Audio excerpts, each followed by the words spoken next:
Welcome, gamers, and thank you for pausing. This is episode 1 of Basement Arcade Pause Menu, a show where we just hit pause, sit back, relax, tangent, and talk about favorite video games. I am Ben Magnet, the host of this awesome show. With me are two righteous dudes that from my other podcast that I do, the Fake Nerd podcast, Brandon McClure and Sparkz Witty. And normally today I would have like a little hat. We pick out a topic, but we're going to do something a little different, even though this is the first time we're doing it. But we're going to talk about Spider-Man, because we've been trying to talk about the Marvel Spider-Man, Insomniac Spider-Man, the amazing PS4 game for the longest freaking time, and it's my fault that we haven't done so. So, what are you looking up to for, Brandon? It's 2 years. 2 years? Oh, Lord. Yeah.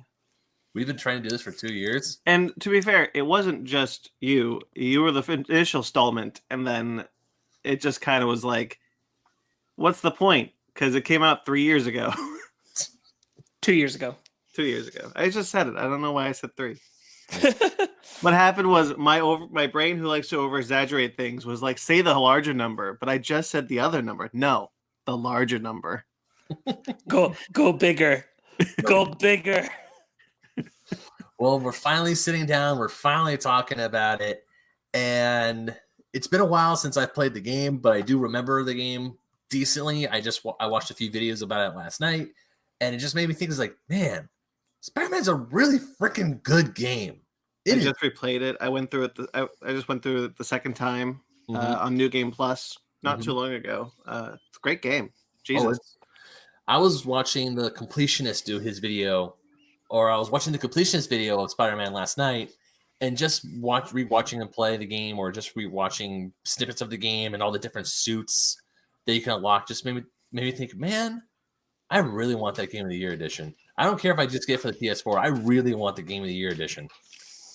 At this point for you, Ben, you should just wait to get a PS5 and get the souped up Miles Morales one with it. Yeah. Yeah, probably. I really like all the costumes. One of my favorite things is that lately, because they were like, you can go away now. We're gonna do a PS5 version. Here's the exclusive costumes that you can get with the PS5 version as they make the Spider-Man version, which I really like that suit. I like that suit for the first Amazing Spider-Man. Mm-hmm. And then they were like, there was an outcry like, no, we want it for the PS4. So like, okay, we'll give it to the PS4 people. So I love that suit. That's a lot of fun. No, I remember because it was after, because I borrowed the game from Sparkz. Sparkz was kind enough to loan me the game after he beat it. And then after I gave it back, they introduced the Sam Raimi costume. Yeah. And I was like, damn it. That's a cool suit. That is a cool. Okay, so which was your favorite suit to play as? Because I can honestly say, once I got more suits to unlock, I never played as the PS4 Spider-Man. So with like the white spider insignia, I was always a different suit. The top 3 suits that I mostly played as were Spider-Punk, Iron Spider, and Spider-Man Homecoming. Sparkz, you go. I'm a bad gamer because I really prefer narrative over like, well, it's a video game. So I refuse to do anything story based outside of the costume he was supposed to be wearing if I was watching like a movie. The same thing. So anytime I was about to go into a story mission, I was always right back into the suit he's supposed to be in.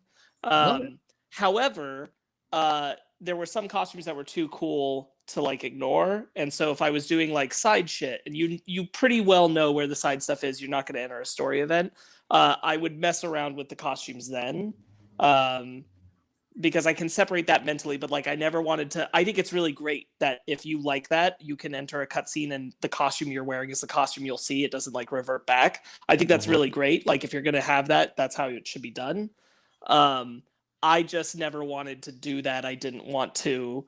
To me, it interrupts the flow. Specifically because I wouldn't have cared as much if part of the point of the narrative was that Otto helped him build the new suit.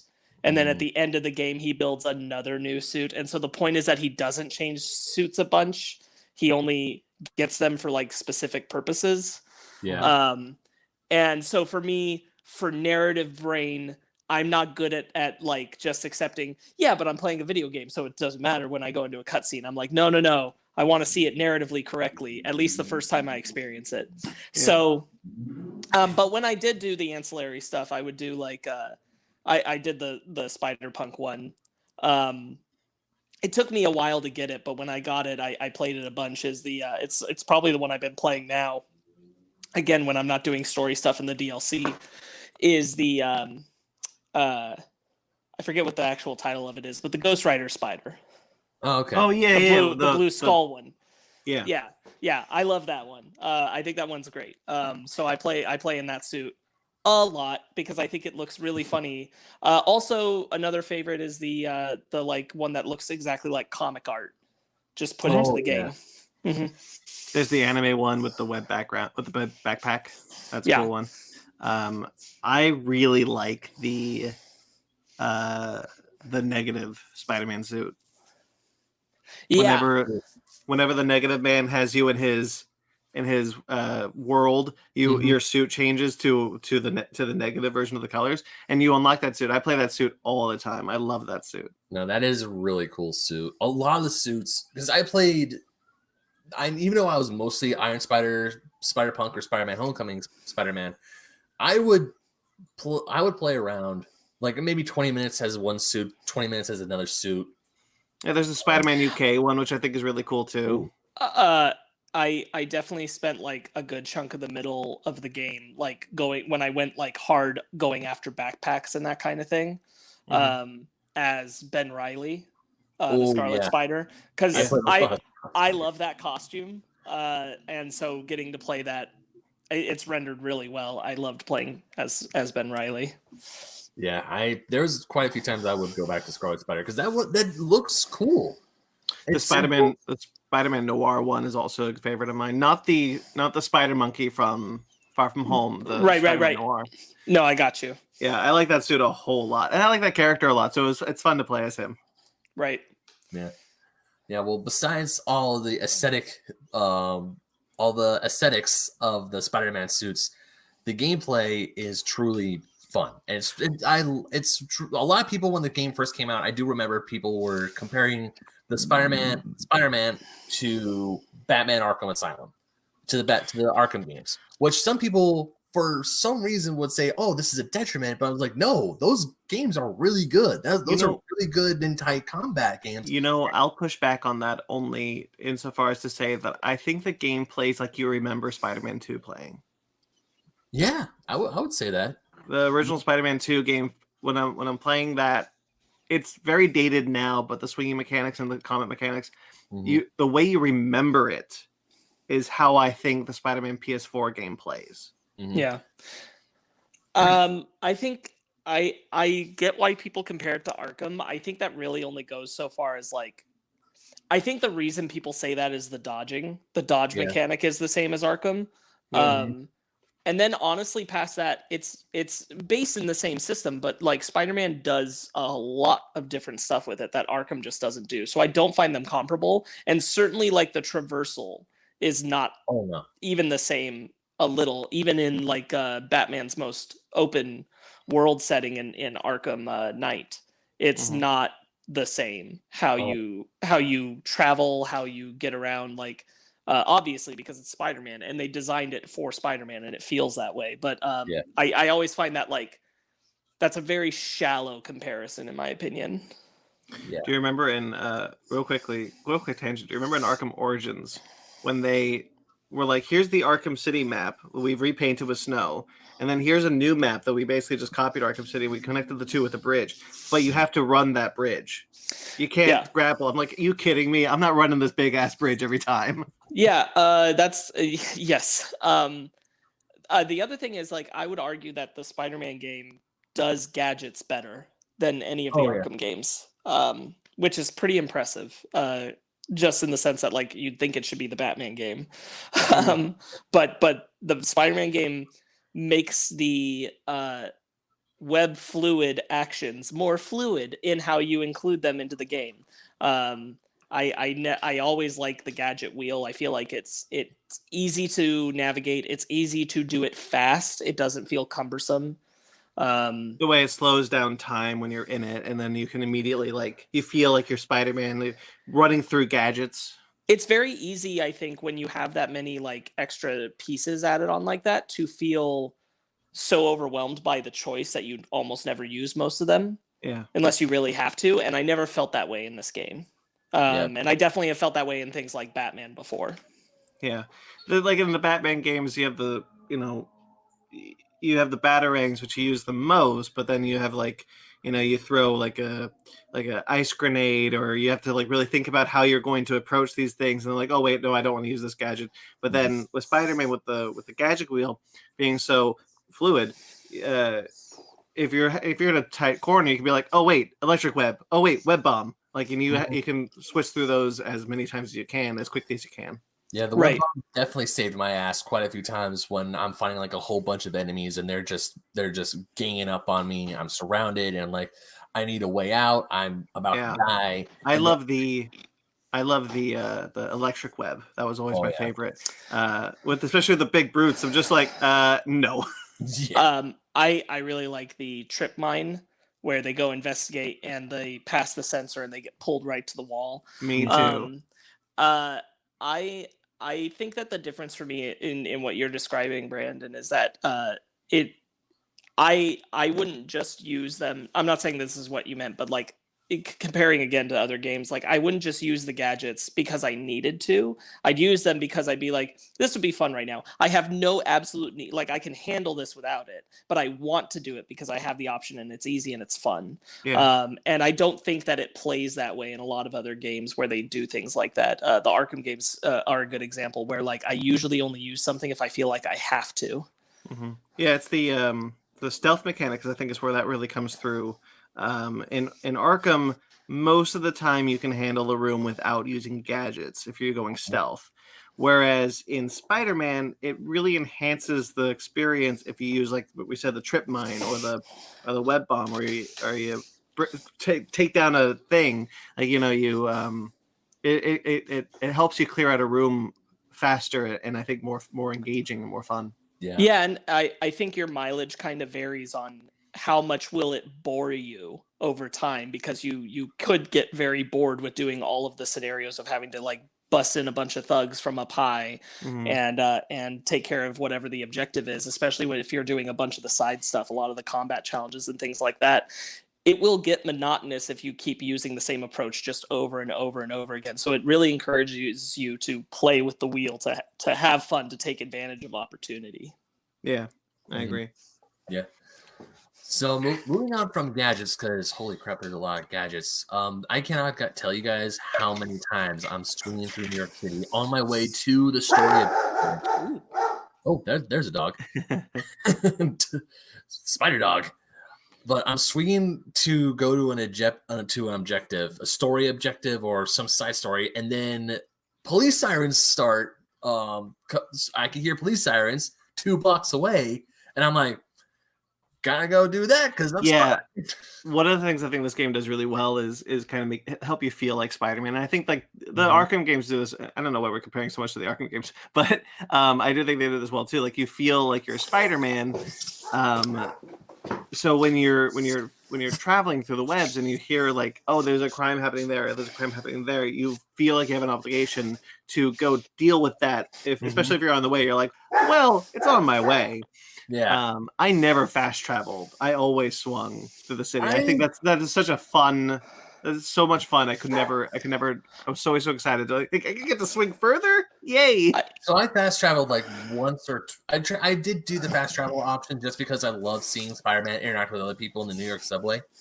Sure. But the only reason why I would fast travel is when I'm playing in the wee hours of the morning and I really need to go to sleep, but I want to get some of Harry Osborne's research missions done to earn some tokens so I can open up a suit or level up a suit or level up or get a gadget or whatever. And then once that's done, I was like, cool, I'm going to go to bed. Whereas when I had a lot of time to play, oh, you bet your butt I'm swinging. If I'm in downtown and I need to go to uptown, I'm swinging to uptown. I don't care. Sparkz, what were you going to say? I was going to say that I used it liberally whenever I'm down here, the objective is all the way the opposite side of the map. I'm like, Yeah, I'll fast travel. I web swing all the time. Like I know that never gets dull. But I felt like, at least when I was playing it, I felt like if you're going that far, just fast travel, because it's not like you're gonna ever stop web swinging in this game, and that way, it doesn't feel like it ever gets monotonous Sure. on you. It is a joy. It is a joy to web swing. But I applaud the game for giving you an option of fast travel rather than forcing you to rely only on web swinging. Because if you're only relying on that, then I feel like it's very burdensome. But giving people the option where, like, you don't always have to do that. It allows you to keep the web swinging fresh if it gets tiresome for a person. Like, I think that was a really smart choice. Yeah, and I really like the web swinging mechanics. How it feels like you never really stop moving. With the zip lines and the jogging up the buildings. I really like that they added the jogging up the buildings. A lot of people, like, say, oh, this is the improved version of the Spider-Man 2 game, which is the first game that did the web swing from actual things rather than just web swinging from the air.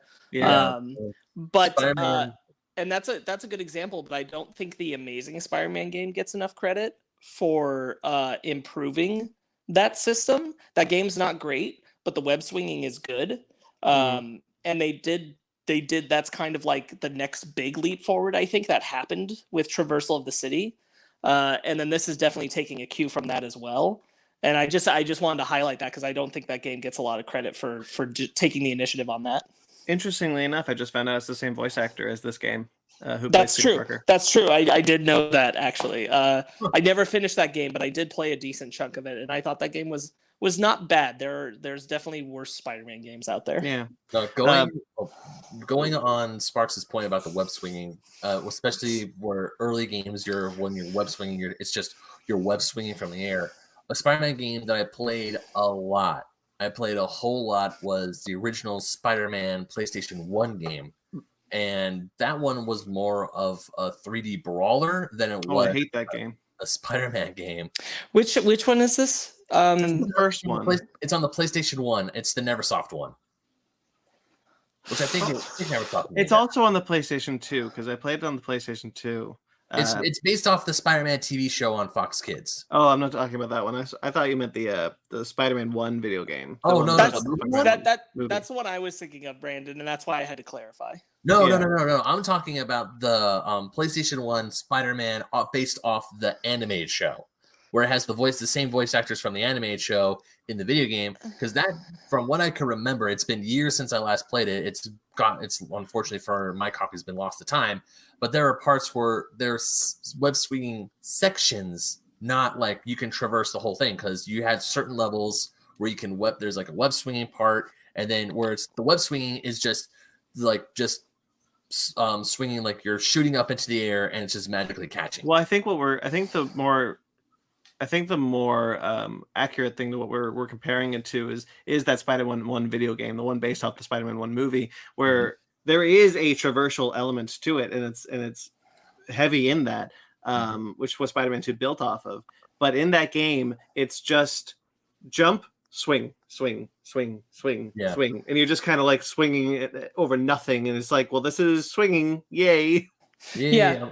It was innovative for its time. I mean, every Spider-Man game, I'm thinking of, like, even the ones on Game Boy or like Game Boy. I know there is a different animated one from the one that Ben's describing that's like a side scroller.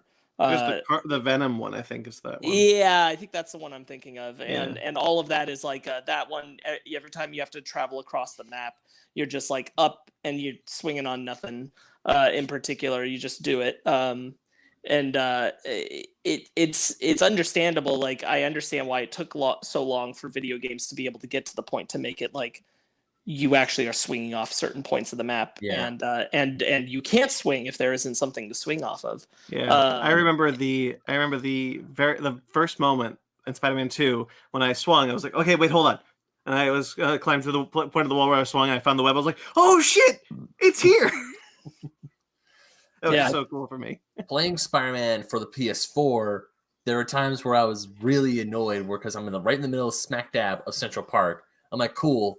And I'm trying to look around. I was like, where can I like swing launch so I can get some altitude and swing Oh, around. I think Spider-Man PS4 fixes the Central Park problem that like Spider-Man 2 had, or that you see in like making fun of in Spider-Man Homecoming, with the zip line with the zip line web and the fact that the trees are a little bit higher that you can swing.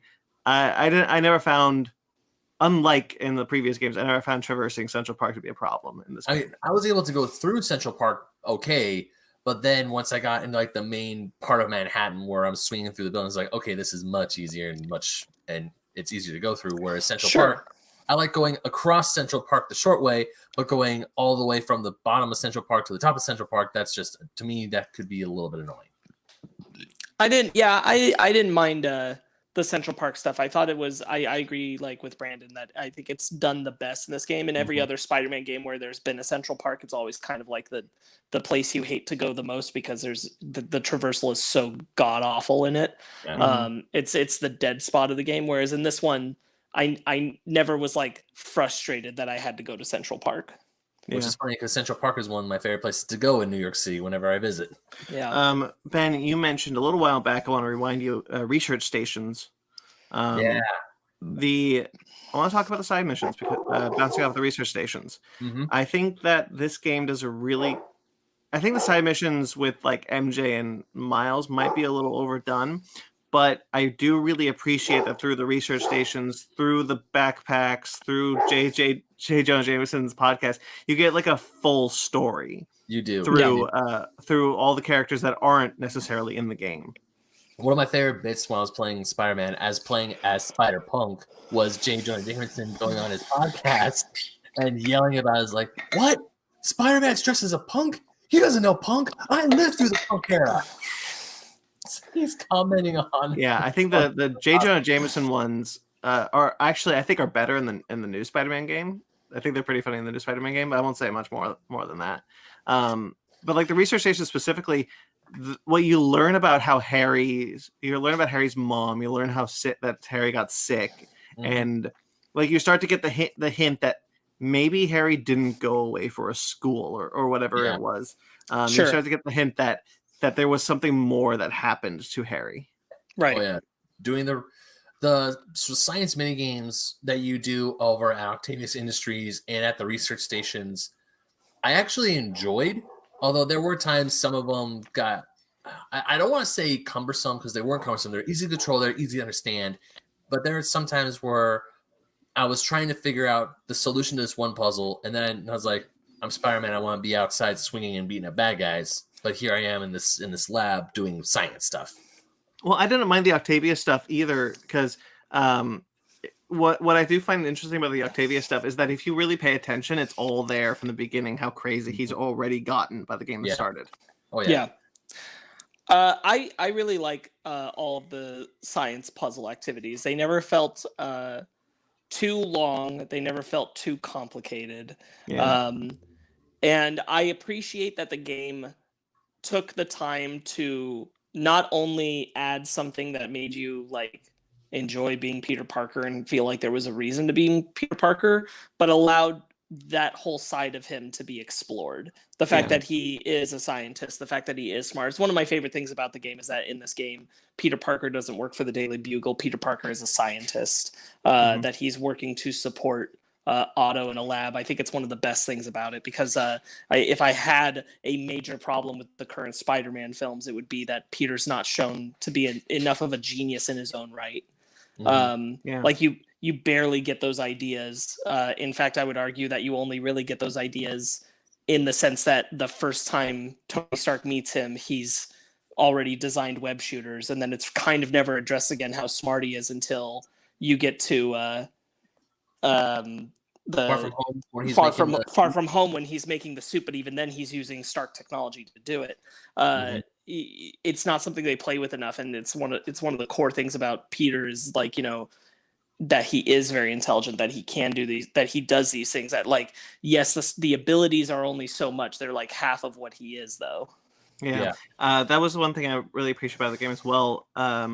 And through the picture missions, taking pictures of landmarks and the secret pictures, you get the sense that like it's like, you know, I liked taking pictures. I kind of miss it. Like you he talks about like, I don't regret going heavy into science, but like taking pictures was a fun hobby that I used to do. And Yeah, I love like the little clips, not the little quips, but they are little clips or the little side notes that Peter would find. Like when you look at it, the backpacks and the pictures like when he takes the pictures of Avengers Tower, the Wakandan embassy, the Sanctum Sanctorum from Doctor Strange. Like the neat little Easter eggs or little clips he'll say is like, I wonder if King T'Challa does this. Or like, I wonder how the Avengers are doing. Alias Investigations is in here.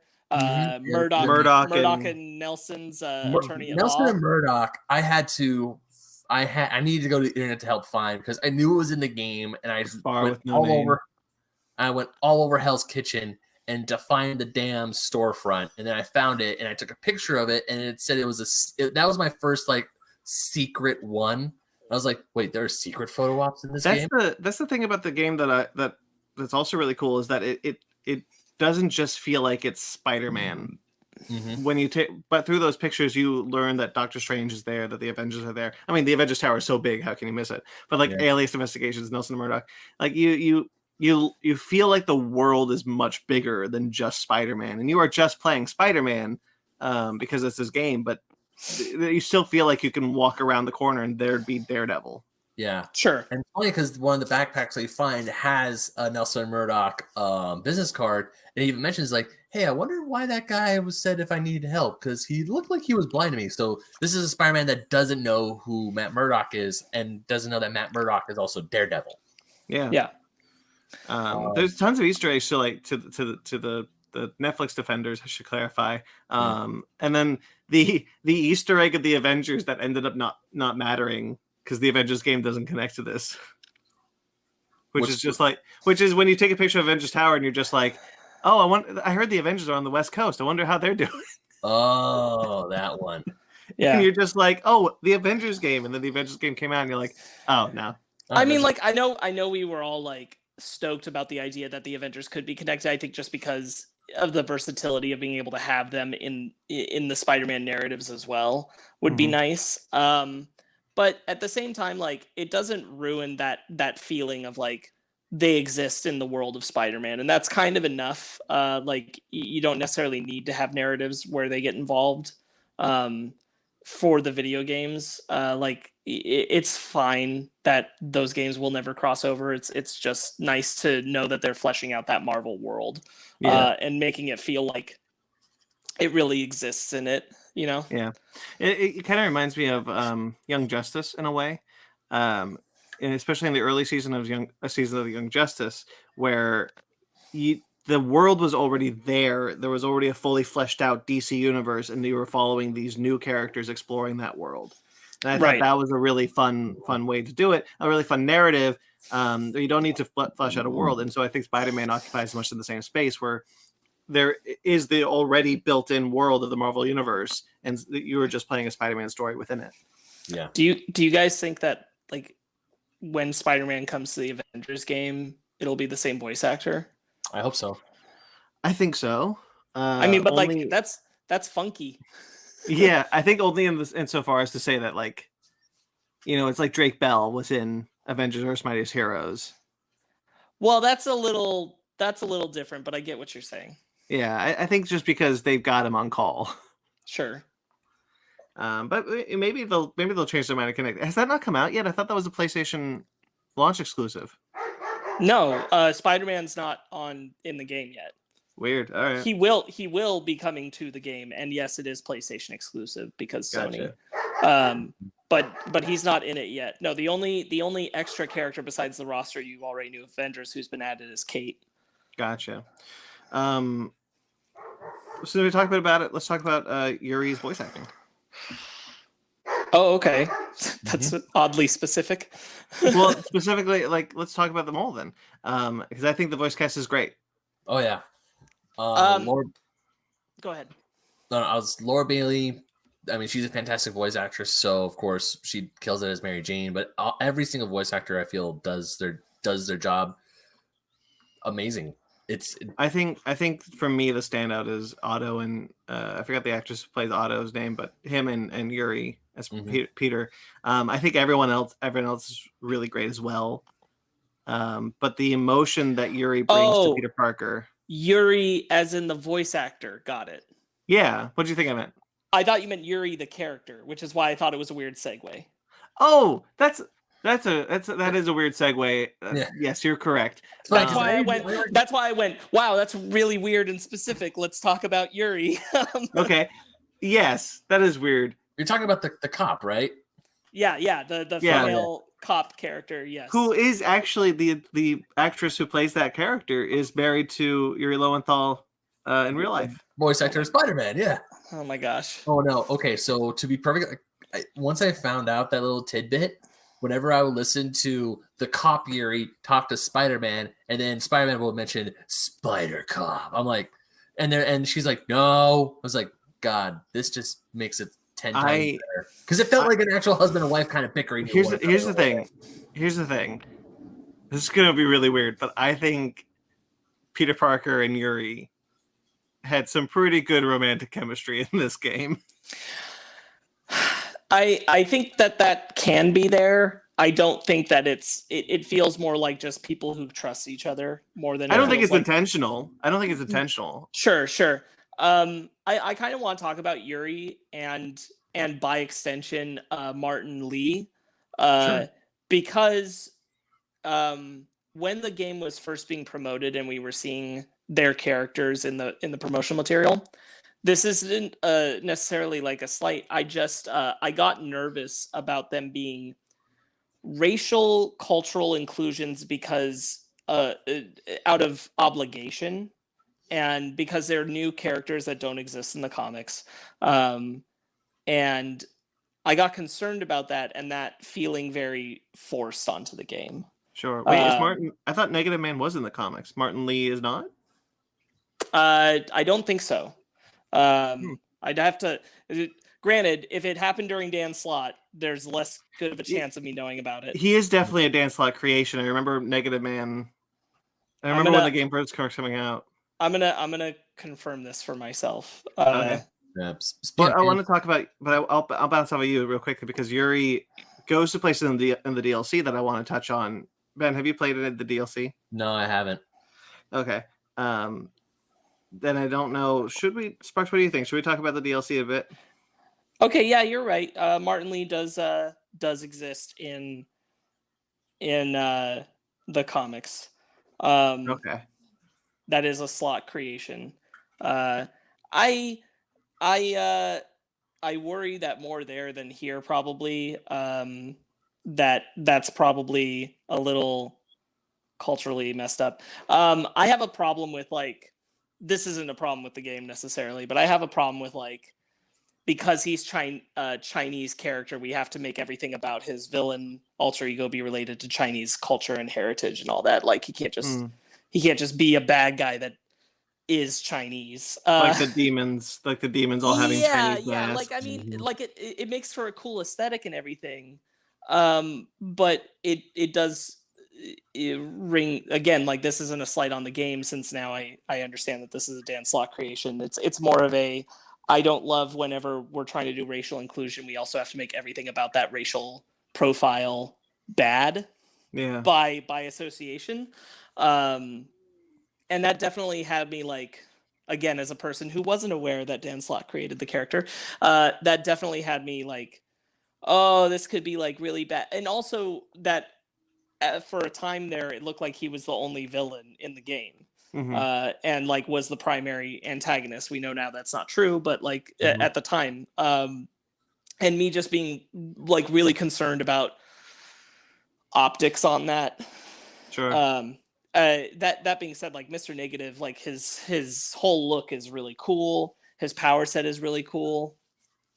Again, it's just like, and I don't hang it on the hat of the game. I just get a little uncomfortable whenever we use, I would feel the same about like a Islamic or Hindu character becomes the villain and everything about them being bad is based around their culture. Right. It's just a little like, oh, that's kind of gross, but okay. And what about for Yuri? Because you mentioned that Yuri would have a You were worried Yuri would have a similar problem. Yeah, because it felt both like it could be a forced inclusion kind of thing. Okay, so Yuri's also a comic character. Is that also Dan Slott? That I didn't know. I wasn't aware that Yuri was a comic book character. I wanted to look it up. I can't immediately find it, but she is a comic character. Yeah, she's a Dan Slott creation. Earning the Fake Nerd podcast stripes. Yeah, right. Here's the thing. Like, I've been honest about it on podcasts. Like, if Dan Slott wrote it, it's unlikely I know much about it because I don't care for a lot of what he wrote of Spider-Man. He wrote this game, or he helped write this game. Well, that's not shocking now, knowing that these are his creations. A lot more people write video games than just one person. So. Yeah, but I mean, like, it's very. This is like a good version of slot stuff, because like even as what I'm saying, like this kind of like racial profiling thing, that is also what I was concerned about with Yuri, is that Yuri was kind of going to be like a forced cultural inclusion into the game. I don't think that that's how it plays at all. I think Yuri's just a good character. She's pretty much the opposite of what I'm saying about, like, and again, not blaming the game for this, but the opposite of what I'm saying about Martin Lee, where her racial identity has nothing to do with who she is as a character. She just happens to be that, and then everything else about her is defined by her as a character, not by her race or culture. Right. Whereas Martin Lee is entirely the antithesis of that.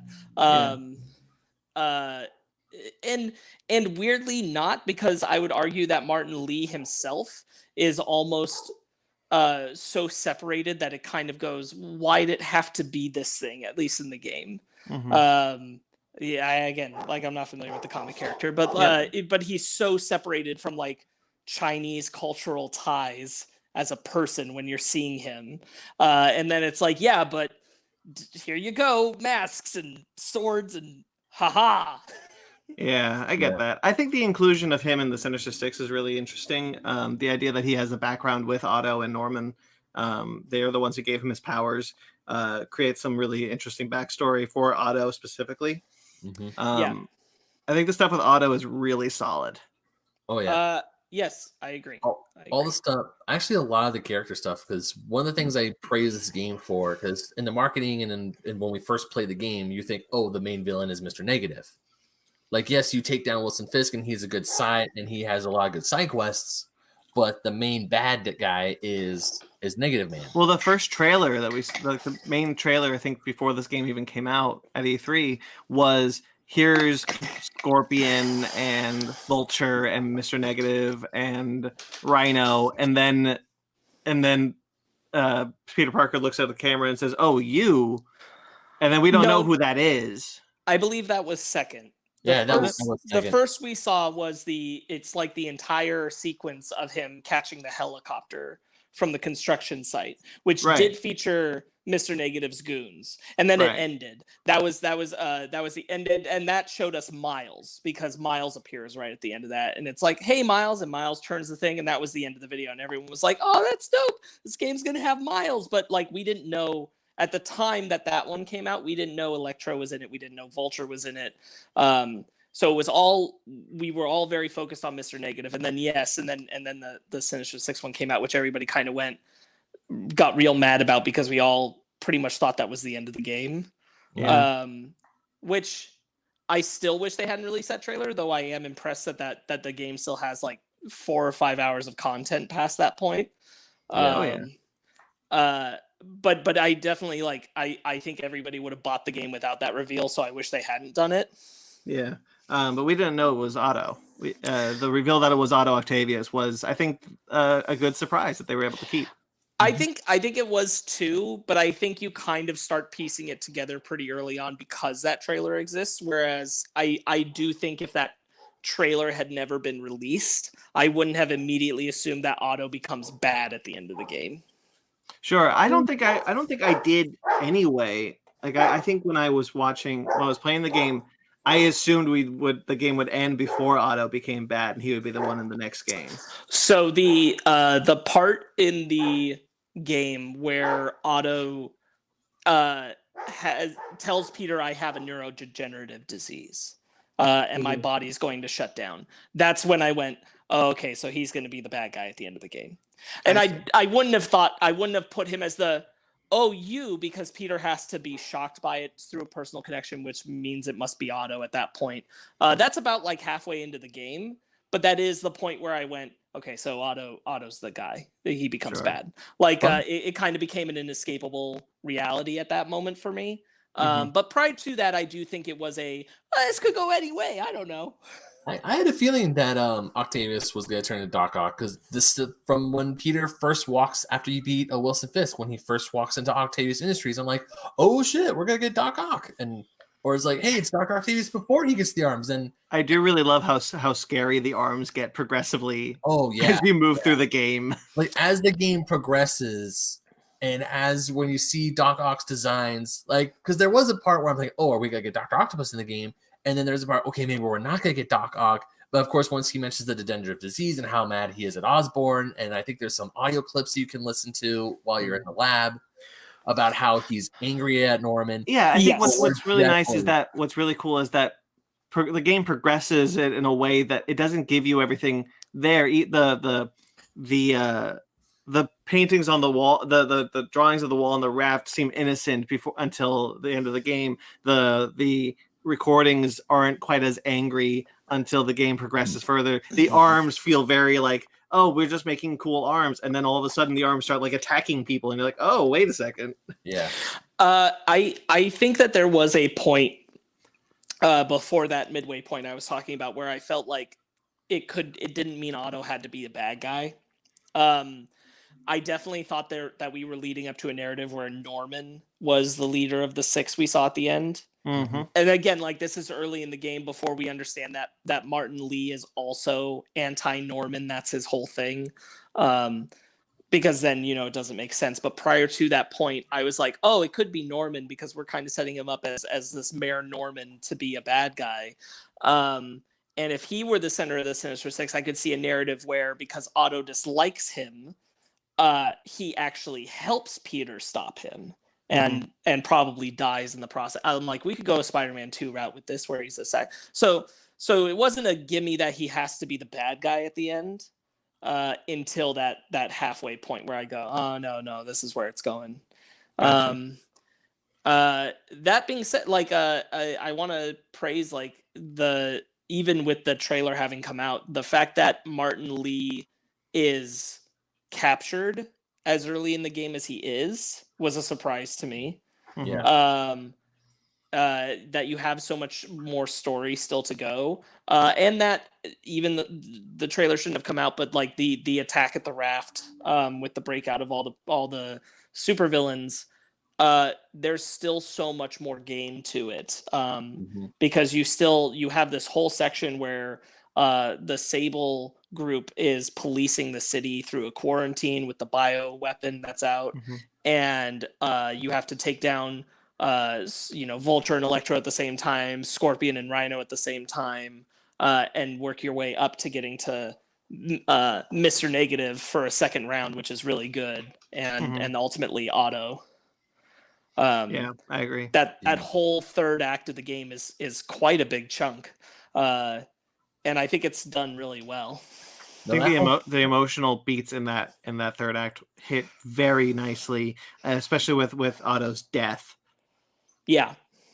Peter Parker's like pain. You really feel it. Well, Otto doesn't die. Oh, you're right. But Otto's defeat, where Peter looks at him and tries one last time as he's laying there to be like, I trusted you. I wanted to be you. And Otto just says, you betrayed me. Like he can't comprehend it's even worse than that, because what Otto does is he says, he tries to convince Peter, that wasn't me. That was the chip. Yeah. That was the neural chip. And if you just help me, and he's like, I'll get you the best help I can. He's like, Peter, if you help me, everything will be great. And you can rest easy knowing your secret's safe. And he's trying to leverage Peter's identity for his security, for his arms. And Peter says, you know what, Otto, you're just going to do what you think is best. And he leaves him. And I thought that was really, really good. So I guess Otto just decides not to share his identity, because it doesn't come up after that. But pretty like bold. Vulture and Homecoming. but it's a bold move on Peter's part where he's like, I'm not going to let you bait me like that. Like, maybe you'll reveal my identity, maybe you won't. That's on you. I'm not doing this for you. Yeah. And I think that there's a beautiful pain to Peter when he finds out that Otto knew the whole time that he was Spider-Man. Yeah. Where he's shocked at first and then he's angry. Because in a sense, what he's angry about is he knows that Otto willingly put his aunt in danger and it willingly has fought him like this, hurt him like this. Played him. And I think that that's a really, really good moment. Speaking of those emotional beats, I really like the idea of making Norman Redford mayor. I'm sorry, I mean Norman Osborne. He does look like looks a lot like Robert Redford. A lot like Robert Redford, almost exactly like Robert Redford. Sometimes I get you're supposed to be because Robert Redford, he gets the sleazy businessman, corrupt politician vibe. He did that in Captain America. They definitely look at Winter Soldier and was just like Norman Osborne. It's like yeah. Great. You know who would be a great model for this? And in his own time, I think he would have made a great Osborne. We're past that point, but at a certain point in time, he would have been a pretty good one. I really like that turn. That this is a Norman who has never had his fall from grace. He has only remained a beacon to the city and in a little bit of a sense to Peter Parker's life. He has until this moment not done anything, and even now, as Peter is seeing people get upset, he's not being given 100% evidence of Norman being a bad man, maybe a misguided man, but not a bad man. There's still a sense that Norman will probably fall from grace if they make with the second game. 100%. Yeah, but there's still like Peter knew him as a child and still trusts him, but is still seeing these moves like with Sable and with Devil's Breath, the creation of Devil's Breath, as like, what were you doing this for? Why did you do this? This isn't what I know you to do. You're not capable of this. Yeah, there's a yes. Him bringing in Sable is a big to Peter a big no. The way that operated, but then at a certain point, even the Sable forces turn out to be kind of necessary. Because of the bioweapon, because they all end up like supporting Peter in the end. Sable's one of the main reasons that Peter survives that fight with with Otto. So it's definitely there. I thought that was a really good choice. I really like when Norman comes and shuts down their lab early in the game, and all of it is him as a ploy, and Otto calls it out blankly to get both of them to come work at Oscorp. Yeah, that's really all he wants. He wants both of them working at Oscorp because he knows they're smart and he wants what they're doing. That's pretty sleazy, but pretty good. And like on a level where Peter understands like he's a sleazy businessman, but he doesn't think he's a bad person yet. Yeah. He's more Lex Luthor before Superman showed up. Yeah, that's a lot more what he is to Peter, at least. Certainly Peter's hackles are set up once he knows that Harry's actually sick. And doesn't know where he is or what's going on. I want to talk about, because I brought up Sable, I think the most problematic part of this game, and it certainly wasn't as problematic as it is now. It was problematic then, but it's definitely way worse now. Is there's a very, very pro-cop narrative to the game. Oh yeah. And that is tough to swallow sometimes, especially in this moment to go back through. And I'm certainly hoping that future games make that a little bit more, either at least tone it down, if not confront it. Because it is very like every single police officer is a great absolute hero. And they almost have to bring in the Sable Force to make the cops better, because they can't have the cops be that force, when in reality the cops would just be that force. Yeah. There's definitely toned down by the time it gets to like Miles Morales. Yeah. But it is still prevalent because Jefferson Davis is a cop. And, right. You know, Pete and Miles like really looks up to Jefferson, and so does Peter. And like Miles helped Jefferson helped Peter in certain parts of the game. Yeah, and it's weird because this is one of those things where every cop on the force thinks that Spider-Man is a hero, and Yeah. that's not really the case most of the time in the stories. It's always more interesting when the cops are more complicated about their relationship with Spider-Man. I always prefer a healthy mix of cops who think he does a lot of good or who have worked closely with him, and then the ones who really haven't encountered him much and think he's like doing their job and better than them and making them look bad and that kind of thing. Yeah. I prefer the controversy. So to have this game because you encounter cops a lot in this game, and every time they're very much completely altruistic, completely selfless. They are just stand-ins of good people, and that's just that is woefully inaccurate. It's just the badge, Spider-Man. It's just the oath we give, Spider-Man. Yeah. And that gets a little gross. And like I think there's one instance where, if I recall correctly, in the game where cops turn to shoot Spider-Man, but you learn that it's because they are bought by Fisk. And then his audio cuts out. Yeah. You back, Sparkz? Yeah. Sorry, Okay. someone just tried to call. Okay. So the cops, when they turn on Spider-Man, but they're all just like Fisk henchmen who stole outfits. It's not even like cops that were bought by Fisk. It's got to go out of its way to show like cops wouldn't even be bought by him. That's how good they are. And I'm like, that's really a lot. Yeah. We could definitely have a little more nuance to our cop handling. I mean, it's kind of like in the sense of like, making another comparison to Batman, like the Gotham Police Department doesn't officially condone Batman. Yeah, but Jim Gordon certainly does. Right, and like you can have like Yuri be the Jim Gordon. Well, she kind of is, because she even tells Spider-Man to like, "Hey, just be careful because they're looking." Yeah, I know that, but the cops are also on board, whereas the GCPD is not with Batman. Exactly, and that's a really good point. Like Yuri is a Gordon stand-in 100%, and she works really well. I really like her interactions in the game, but you can have the cop like Jefferson Davis. I love Jefferson Davis's involvement with Spider-Man when they go on that night mission together, the thing that earns him the medal. I think that's really, really good. But a great example is that when we get to the third act of the game, Norman Osborn turns Spider-Man into a fugitive and says that it's his fault that the biovirus is going around. Yet, the only people who are actually hunting him are Sable, not cops. Yes.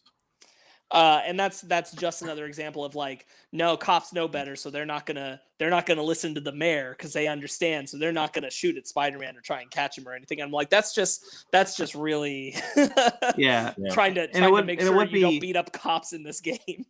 It would be nice if it was just like Yuri was giving him heads up, hey, like don't come by this precinct, don't do this, or like, Or I'd even respect if like you couldn't fight cops, like it'd be bad, like the game would punish you for it, or you'd fail a mission or whatever if you fought cops. But like cops should be an obstacle when you're a fugitive. Like you should have to avoid them. You should have to run from being shot at by them or that kind of thing, rather than it just being put entirely on the Sable Force. Yeah, I agree. And refusing to give that like controversial antagonistic view of cops is definitely something. A lot of people have talked about it. A lot of people have talked about it in hindsight, especially where it's just like, and of course with the Miles Morales game coming out, where he's half black and half Mexican, and they're like, you can't just pretend that like cops are great with that kind of protagonist.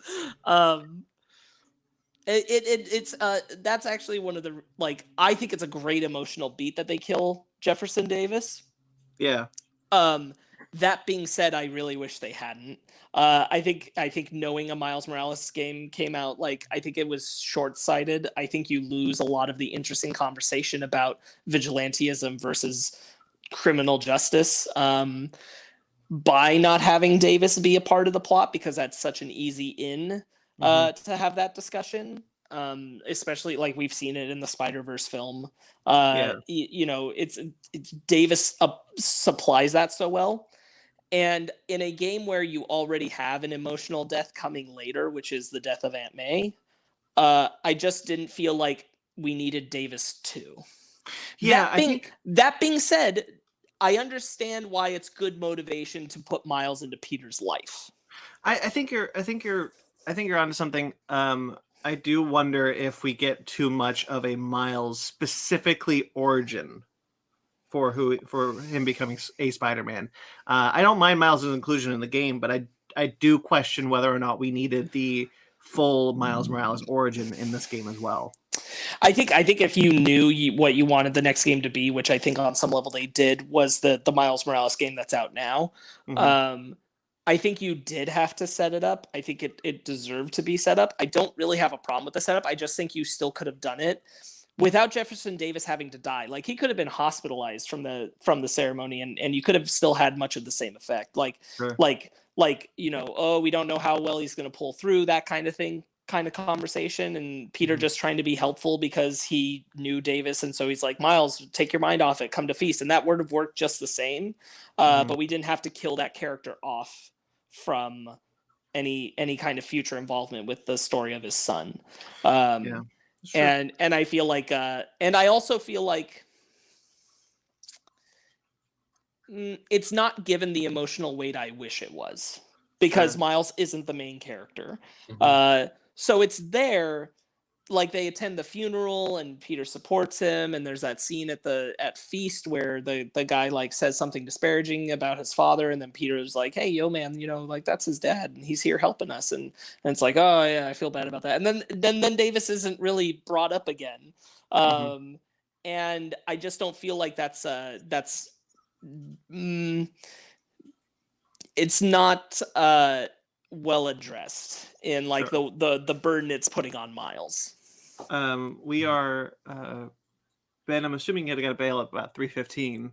Yeah, I got my clock just to be safe. Yeah. So I wanted to move on to a couple of things. We should talk about Aunt May's death, certainly. Yeah, sure. Yeah.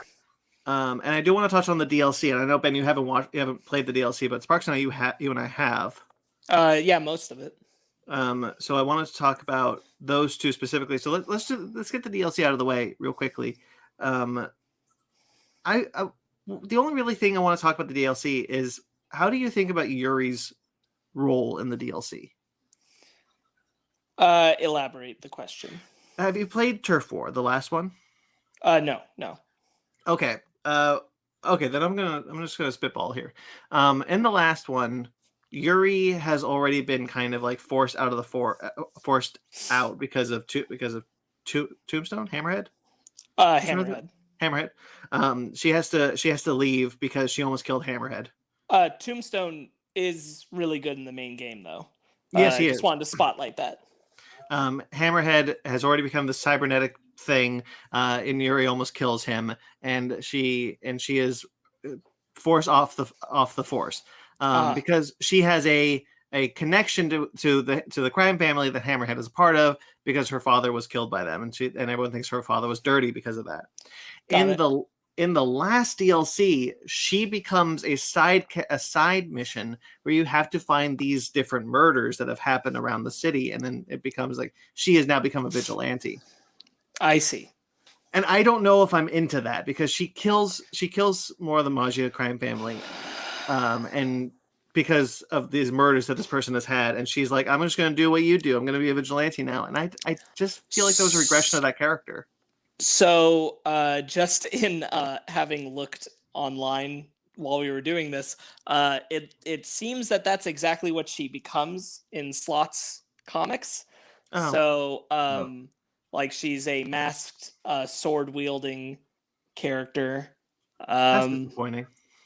Yeah, a little bit. I feel like we could have just kept her as she was, and that would have been strong. But as Commissioner Gordon.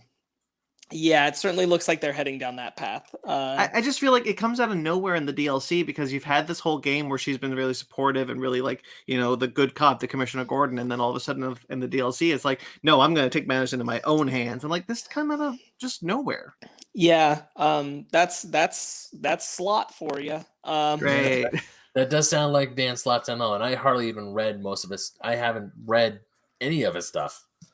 I just know because Sparkz, you and Ryan like to talk about how bad Dan Slott is.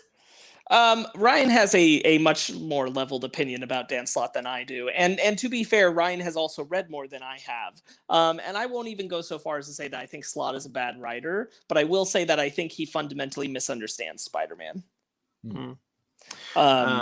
In fact, I'll correct that even to say I think he fundamentally misunderstands Peter Parker, and because of that, he writes bad stories.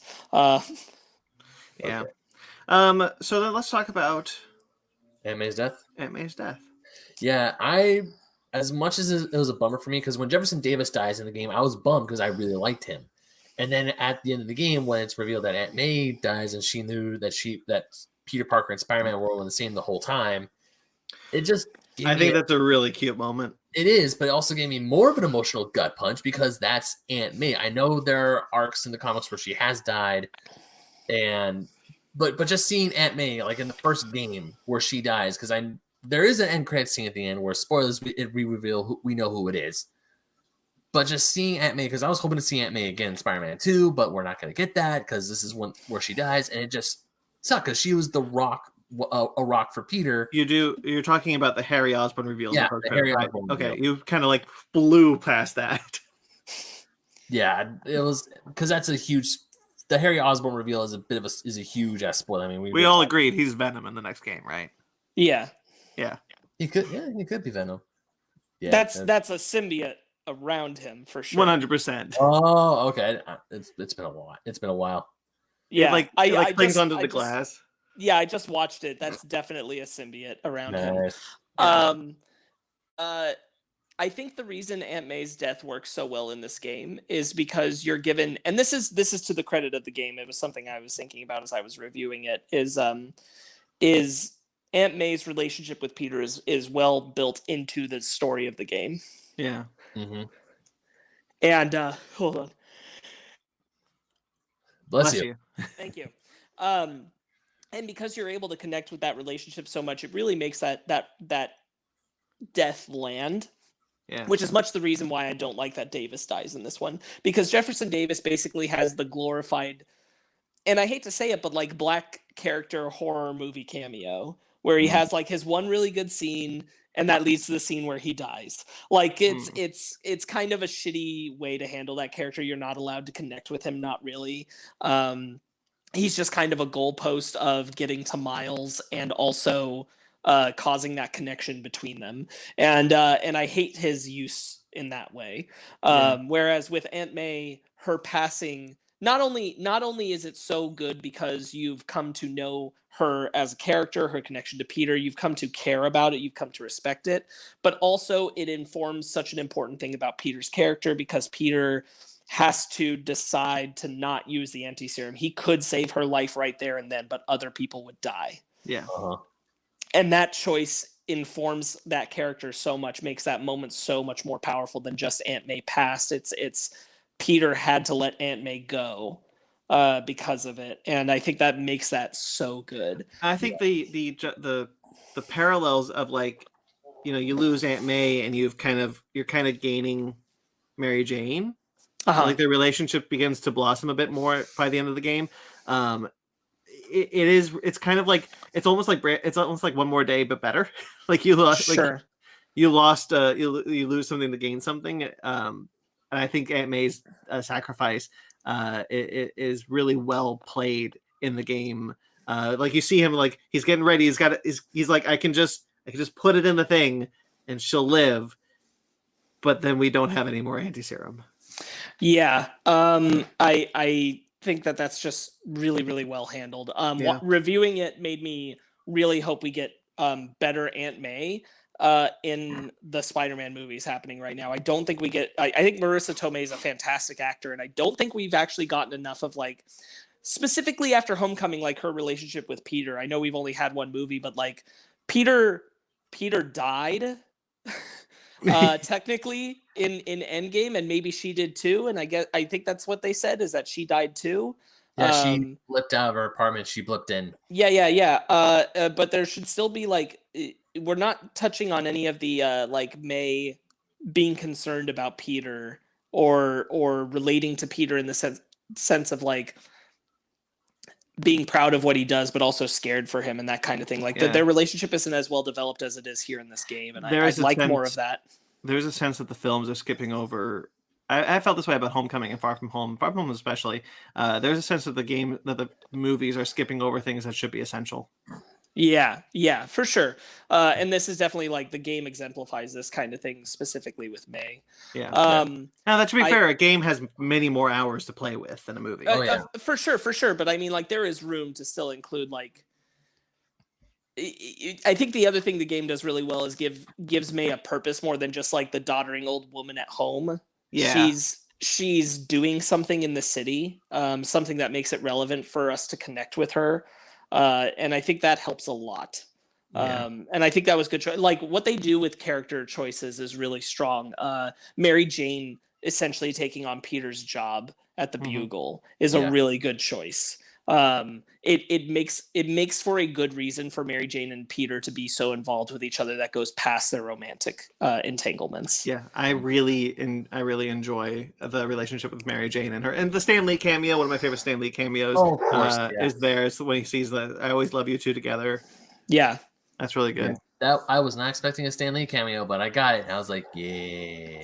That is one of my favorite lines because it is Stan Lee saying, you guys are one of my favorites. I always wanted to see you two work it out. And I'm like, that's a big old F you to Slott. And I love it for that because Dan Slott is a big advocate of like Marvel will never put Mary Jane and Peter Parker back together, and spoilers, they're back together right now. But screw Slott, screw his whole mentality on that part. Yeah, I think that's really good. I really like investigative photographer Mary Jane. I think that's a really good choice with her. Yeah. Let's talk about the Mary Jane and Miles missions a little bit. I do think that there can be too many of them, but I do think some of them work extremely well in the story. Examples of that would be the Grand Central Station one, where Mary Jane becomes part of the hostage group there, and she's trying to work to make it so that Spider-Man can get into the building and save people. I think that's a really good one. I also think the one where Miles is trying to get the medicine and he ends up with Rhino. Is a fantastic sequence. Yeah. And I definitely have felt the slog of those missions sometimes, but I thought those two worked incredibly well. And I think it's a really good way to make those characters feel fleshed out. I'd rather that they made the choice than just excluded those things from the game, because I feel like you get to know those characters better rather than always having to have Peter be with them to know them. Yeah, so I agree with that. There were a lot of times when I did have to play those missions, I was kind of like, I really don't want to play this mission. I mean, the stealth missions, they're fine, but to me, they really slow the game down. They really like put a hard stop. Whereas the ones you mentioned, Sparkz, the Mary Jane in the hostage situation and Miles trying to run away from the Rhino, those are great. I actually felt the tension. I loved getting through those. Well, I think but when Mary Jane was going through, like when she was trying to snoop around Norman Osborn's apartment, I was like, can we just not? Well, yeah, I think there's sequences. What I was going to say was I think there's sequences that work, and then there are sequences that feel like the slog. Like I think the one where Miles is just getting to feast, I don't think that's a essential sequence to have that moment. I don't mind the Oscorp one with Mary Jane, but I don't think her first one in the museum works particularly well. Yeah, I'd agree with that. I think that the Oscorp one works, but I kind of go in between because I kind of agree with Ben. I just think that the Oscorp one is too long. Sure, I get that. I think it could have been quicker. I think we could have been more in and out with it and gotten the same idea across, because I do like the moment where you're playing Mary Jane and you have to escape Sable and you jump off the roof. I think that's really good. But it definitely feels like that one goes a little long.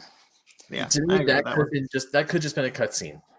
Sure. That her like getting the information and finding out a little stuff about Harry, and then that's a really good point. That's a really good point that you bring up. Like normal games would have done these as cutscenes. Yeah, and I actually think it's better that we get to play them for the most part. Like I think I agree with Sparkz. Like they work mostly, and I am glad that they didn't go with the cutscene route for these.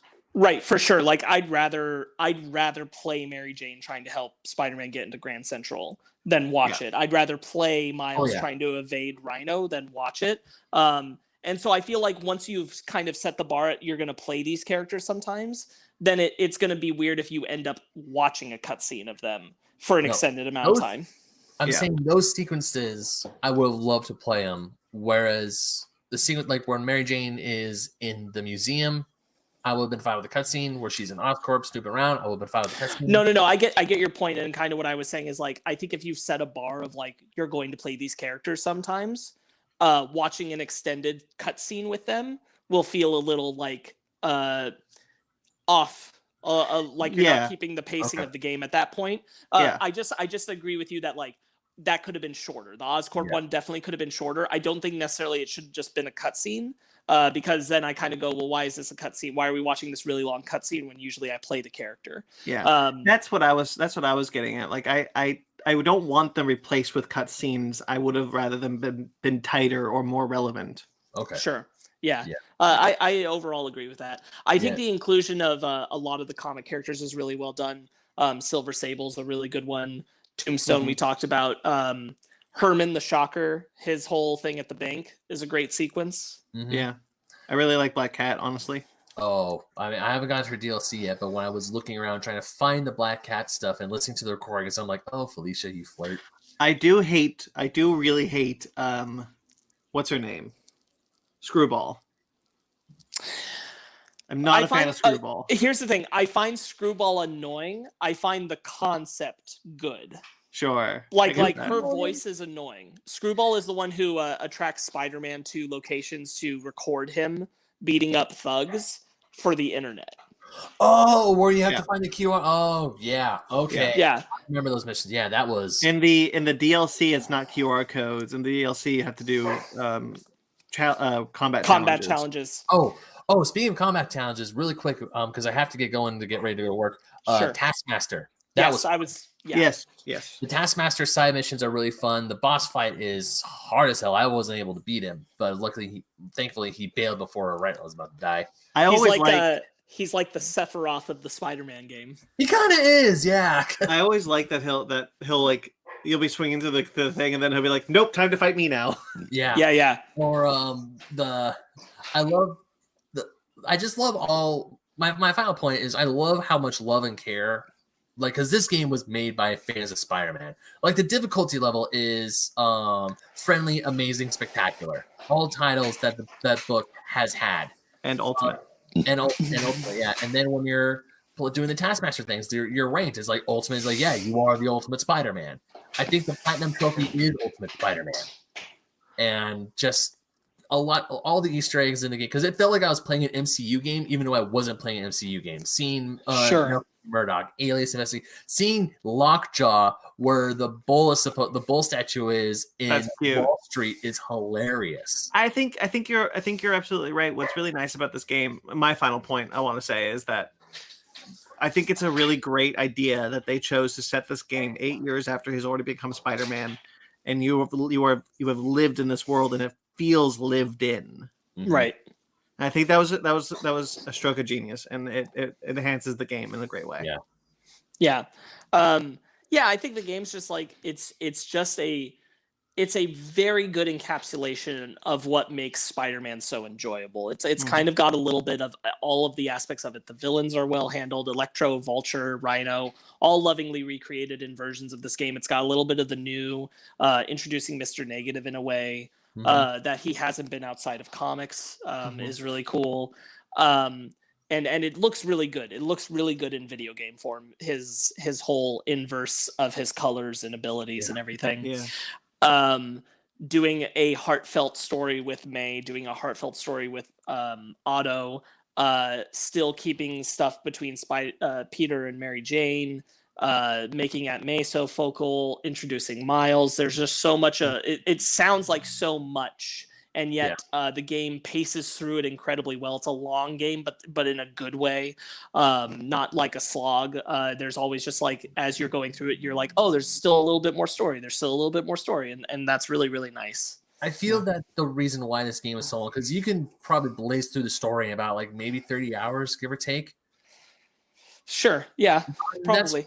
But I must have put like 50 plus in when I did my initial playthrough because I'm doing side missions. There are times where I was actively not going to the story because I want to complete all the missions in Hell's Kitchen. I want to complete all the missions in downtown Central. I want to complete all these missions, and then once more of the map is unlocked, and then once we get to Uptown and then Harlem, it's like, oh, there's more missions for me to do. There's like I spent 2.5 hours finding the goddamn pigeons.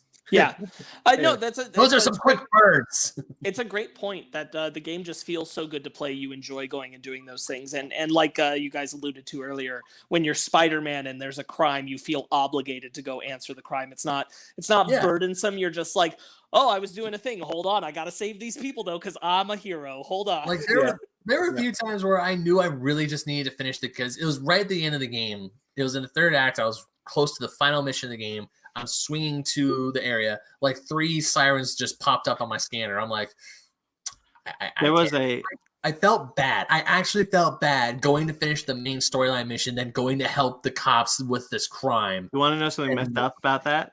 I was playing the New Game Plus for whatever reason, and there was a crime that popped up. I was like, okay, I guess I'll head over to that crime. And I'm going to the crime.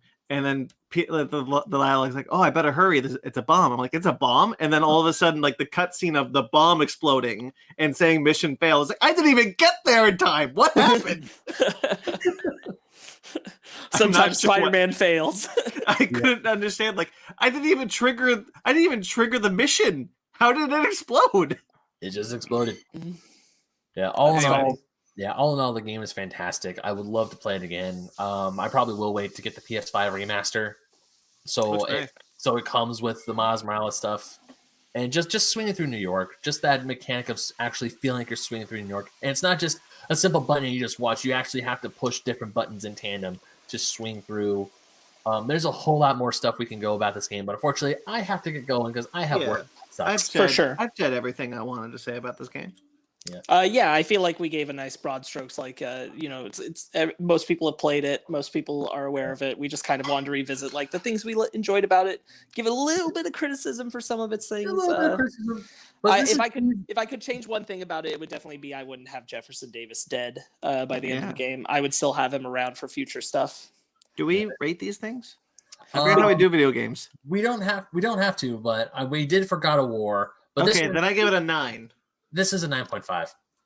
Oh yeah, I would say this is a 9.5. Its flaws are minimal. Yeah. All right, Ben, take us out. All right. Well, thank you everyone for joining us on this first episode of Basement Arcade Pause Menu. Next time we'll probably go a little bit longer. What are we gonna do next time? Heck if I know. I'm just gonna pick something out of a hat and we'll go from there. No, seriously, that's how we're gonna do that. That's how this show's gonna roll. We pick something out from the hat and then we just tangent on that. But anyways, thank you to Brandon and Sparkz for coming on this episode, and thank you all for you guys for watching us. You can check more stuff of the two of these guys and myself and Ryan, who's not here, on the Fake Nerd Podcast YouTube channel. Right here, you can also find us on Google, Stitcher, Amazon. No, not Amazon. Why did I say Amazon? Apple. That's the yes, Amazon. Yes, Amazon. Shit. Yes, Amazon. Okay. Yes, Amazon. And you can find us all on social media. You can find us at FakeNerdGuys on Instagram and Twitter. You can find us at Fake Nerd Podcast on Instagram, Twitter, and Facebook. FakeNerdGuys@gmail.com. I swear, I listen to you say it every single week, and I thought I had it. Son of a bitch. No, I did not. And you can find us all on our personal Instagrams and Twitters. I'm at BedMagnet27. Brandon, where can they find you on the internet? I'm at BT McClure on Instagram and Twitter. How about you, Sparkz? You can find me web swinging through the city at Sparkz Witty on Instagram and Twitter, SPARKZ Witty. Awesome. Whip, Don't forget to whip, motherfucker. Yeah. there's actually I was gonna allow swearing in this show too, just FYI. But yeah, don't forget to like and subscribe. Go ahead, give us a follow. There's gonna be more pause menu coming up, but it's right when we're recording this. The holidays is literally around the corner, so there's gonna be more Basement Arcade pause menu in the coming year, and a whole lot of other cool stuff. So you can unpause now and go back to your game. I don't know how to fake nerds. Stay fake. This is not Fake Nerd. This is pause menu. We say that to everything. Yeah, we do. I don't know how I'm gonna end the show. I need to work on that.